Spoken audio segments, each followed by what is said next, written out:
ধর্মের নামে বিভাজন তো আমরা পছন্দ করি না, বিএনপি করে না, কোন রাজনৈতিক দল করে আমরা জানি না। একসময় শুনতাম নৌকা মার্কার লোকরা স্লোগান দেয়, লা ইলাহা ইল্লাল্লাহ, নৌকার মালিক তুই আল্লাহ। আমরা কিন্তু এরকম স্লোগান কখনো দেই নাই। আগে যিনি প্রধানমন্ত্রী ছিলেন, পরবর্তীতে থাকতে কারণে সে শেখ হাসিনাকে শুনতাম বক্তব্যের সময় বলে, নূহ আলাইহিস সালামের নৌকায় ভোট দিন। আমরা কিন্তু এ ধরনের কথা কখনো কোনো সময় বলি নাই। বরং বেগম খালেদা জিয়া প্রথম মন্দির ভিত্তিক যে শিক্ষা কার্যক্রম চালু আছে, তার পাশাপাশি মন্দির ভিত্তিক শিক্ষা কার্যক্রম চালু করেছিলেন। এবং বেগম খালেদা জিয়া এই প্রথম বাংলাদেশে হিন্দু, বৌদ্ধ, খ্রিস্টান কল্যাণ ট্রাস্ট গঠন করেছিলেন, যে ট্রাস্টের মাধ্যমে এই সমস্ত অল্প সংখ্যক লোকের সনাতন ধর্ম থেকে খ্রিস্টান, বৌদ্ধ যারা আছেন তারা যাতে সুবিধা পান সেজন্য রাষ্ট্রীয় তহবিল গঠন করে দিয়েছিলেন বেগম খালেদা জিয়া। অন্য কেউ কিন্তু এটা করেননি।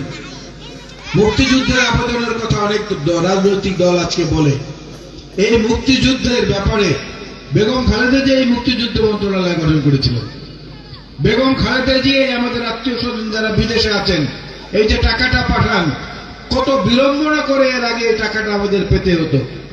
প্রবাসী কল্যাণ মন্ত্রণালয় বেগম খালেদা জিয়া গঠন করলেন। এখন বিদেশে যার যার আত্মীয় স্বজনরা আছে তারা যে টাকাটাই পাঠান, সেই টাকাটা পরিবারের কাজে যেমন লাগে, দেশের কাজেও লাগে। কারণ ওটা তো বৈদেশিক মুদ্রায় আসে, সেখান থেকে টাকায় পরিবর্তিত হয়ে আমাদের হাতে আসে। এই কল্যাণমূলক কাজগুলো আমরা করেছি। সকল রাজনৈতিক দলই দেশের ভালো চায়, এতে কোনো সন্দেহ নেই। কিন্তু কোন কোন রাজনৈতিক দল আছে দেশের ভালোর চেয়ে নিজের ভালো বেশি চায়। এই জায়গাটা হচ্ছে অন্য দলের সঙ্গে বিএনপির রাজনৈতিক পার্থক্য।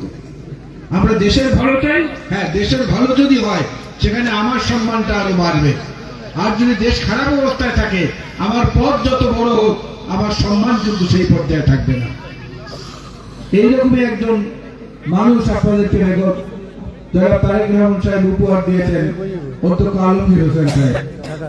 অত্যন্ত সাদামাটা আচরণের একজন মানুষ, সবার সাথে মিলতে জানে, অত টাকা পয়সা সম্পদ নাই, কিন্তু মনটা বড় আছে। মানুষের বিপদে আপদে দৌড়ে গিয়ে তার পাশে দাঁড়ায়। বিএনপির জন্মলগ্ন থেকে সে বিএনপি করে।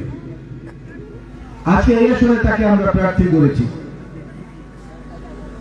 আপনারা দয়া করে তার দিকে মনোযোগ দিবেন, খেয়াল রাখবেন, নিজেদের ভোটটা ধানের শীষের পক্ষে দেবেন। শহীদ জিয়াউর রহমান থেকে শুরু করে বেগম খালেদা জিয়া পর্যন্ত আজকে যে যে ভালো কাজ আর প্রমাণ আপনারা পেয়েছেন, সেই ভালো কাজের ধারাবাহিকতা বজায় রাখার জন্য। আরেকটা জিনিস বলতেই হয়, দুই ভাই পিরোজপুরের দুইটি এলাকা থেকে নির্বাচনে দাঁড়িয়েছেন, এটার কি খুব বেশি প্রয়োজন ছিল? জনাব দেলোয়ার হোসেন সাইদি সাহেব মরহুম, উনি তো সকল মানুষের কাছে একজন প্রিয় মানুষ ছিলেন। কিন্তু তার দুইজন সন্তান, দুই ভাই দুইটা নির্বাচন এলাকা থেকে দাঁড়াতে হবে, জিনিসটা একটু কেমন পারিবারিক ব্যাপার হয়ে গেল না? তো সেদিক থেকে আমাদের একটু বিকল্প চিন্তা করা উচিত সব মিলিয়ে। আর সবচেয়ে যেটা আমার কাছে গুরুত্বপূর্ণ কথা মনে হয়, ধানের শীষ হলো এমন একটা প্রতীক, যে প্রতীকটার সঙ্গে অন্য যে কোনো মার্কার সঙ্গে একটা ব্যতিক্রম আছে। ব্যতিক্রমটাকে একটু বলি। একটা দাঁড়িপাল্লা আপনি ইচ্ছে করলে বানাতে পারবেন।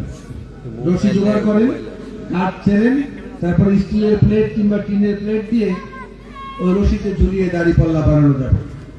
একটা লাঙ্গল আমরা যে কেউ ইচ্ছে করলে বানাতে পারি। কাঠের ওইটাকে ফ্রেম করে তারপরে একটা কামারের কাছ থেকে একটা শলা এনে ওটার মধ্যে লাগিয়ে দিলে পরি একটা লাঙ্গল হয়ে যায়, একটা ফুটবল হয়ে যায়, একটা ঢোল হয়ে যায়। আর হাত পাখা তো মা বোনরা ঘরে বসে, মাসিরা, দিদিরা, আপুরা ঘরে বসে বানাতে পারে।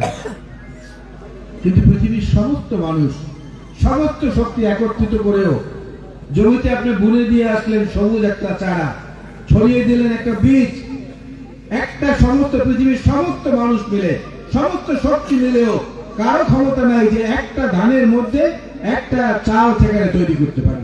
একমাত্র আল্লাহ রাব্বুল আলামিন ছাড়া এই ক্ষমতা আর কারো হাতে নাই। এটাকে ইচ্ছা করলেই বানানো যায় না। এটা হচ্ছে আল্লাহর রহমতের প্রতীক, আল্লাহর বিশেষ নিয়ামতের প্রতীক। সেই দিকটার জন্য আমরা মাথায় রাখি। ধর্মের কথা বলে আমাদেরকে কেউ যেন আবেগে উদ্বেলিত করতে না পারে, আবেগ দেখিয়ে যেন অন্যভাবে আমাদের ভোটাধিকারটা বিপথে পরিচালিত করতে না পারে। এটা তো আমার আমানত, এটা যাকে দেব তিনি তো খলিফা হবেন, প্রতিনিধি হবেন। আর এই ব্যবস্থাটা চালু ওই সময় থেকে হযরত আবু বকর, হযরত ওমর, হযরত ওসমান, হযরত আলী রাদিয়াল্লাহু তাআলা আনহু যারা ছিলেন, ওনারাও তো খলিফা হিসেবে প্রতিনিধি নির্বাচিত হয়েছেন। পরবর্তীতে যারা এসেছেন তারাও এসেছেন। সেই ধারারই একটা অংশ কিন্তু এটা ইসলামী রাষ্ট্র না, এটা ঠিক। কিন্তু এই রাষ্ট্রে বিসমিল্লাহির রহমানির রহিম এটা সংবিধানে প্রথম ঢুকিয়ে প্রবেশ করিয়েছেন শহীদ জিয়াউর রহমান। এর আগে ছিল না।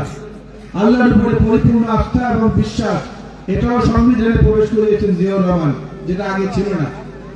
বরং এর পরে যারা দেশ পরিচালনার দায়িত্ব পেয়েছেন তারা এখান থেকে আল্লাহর উপর বিশ্বাস এবং আস্থা এটাকে তুলে দিয়েছেন। গতকালকেই তারেক রহমান সাহেব জাতির উদ্দেশ্যে ইশতেহারে বলেছেন যে আমরা সে আল্লাহর উপরে অগাধ আস্থা এবং বিশ্বাস এই কথাটি আবার এই সংবিধানে সংযুক্ত করব। এবং একই সঙ্গে বাংলাদেশের সকল সনাতন ধর্মাবলম্বী, বৌদ্ধ, খ্রিস্টান, অন্যান্য ধর্মের যারা আছে তাদের অধিকার রক্ষার জন্য আমরা ওয়াদাবদ্ধ থাকব। এই সব দিক মিলিয়ে একটু ঠান্ডা মাথায় যদি বিচার বিশ্লেষণ করেন, আমি মনে করি প্রার্থী হিসাবেও ধানের শীষের প্রার্থী অনেক ভালো অন্য যে কারো চেয়ে, এবং মার্কা হিসাবেও আল্লাহর রহমতের মার্কা হিসেবে ধানের শীষকে আপনাদের অগ্রাধিকার ভিত্তিক বিবেচনায় নেওয়া উচিত। আগামী মাত্র অল্প কয়েকদিন বাকি আছে, নিজেদের প্রস্তুতি নেন, পরিবারের সদস্যদের সঙ্গে আলাপ আলোচনা করেন।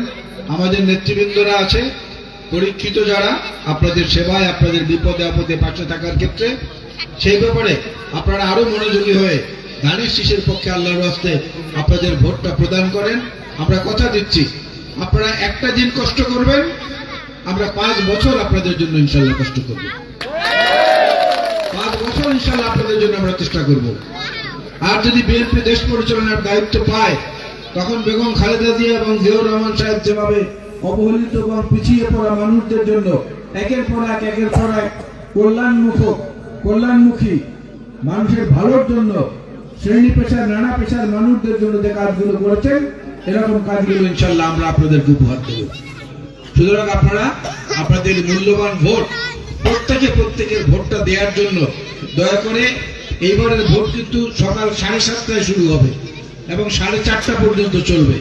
এবং এখানে 2টা ব্যালট থাকবে, একটা হচ্ছে গণভোটের ব্যালট, আর একটা হচ্ছে আপনার এলাকার এমপি কাকে নির্বাচিত করবেন সেই ব্যালট। সুতরাং একটু সময়ও কিন্তু লাগবে। এজন্য আগে গিয়ে যারা লাইনে দাঁড়াতে পারবেন তারা সবচেয়ে নিরাপদে এবং আরামে ভোটটা দিয়ে চলে আসতে পারবেন, যেহেতু আগের চেয়ে একটু বেশি সময় লাগবে। আমি আমার বক্তব্য বাড়াতে চাই না, আমি কিন্তু কোনো বক্তব্য দেই নাই, বক্তৃতা দেই নাই, আপনাদের সঙ্গে কিছু কথাবার্তা বিনিময় করেছি আর কি।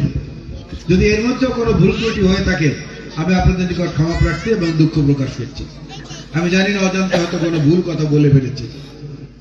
আর বিদায়ের সময় আবার বলতে চাই, আপনারা অনেকক্ষণ বসে কষ্ট করেছেন, আবার আসতে বিলম্ব হয়েছে, এজন্য আবারও আমি আপনাদের নিকট ক্ষমা প্রার্থী।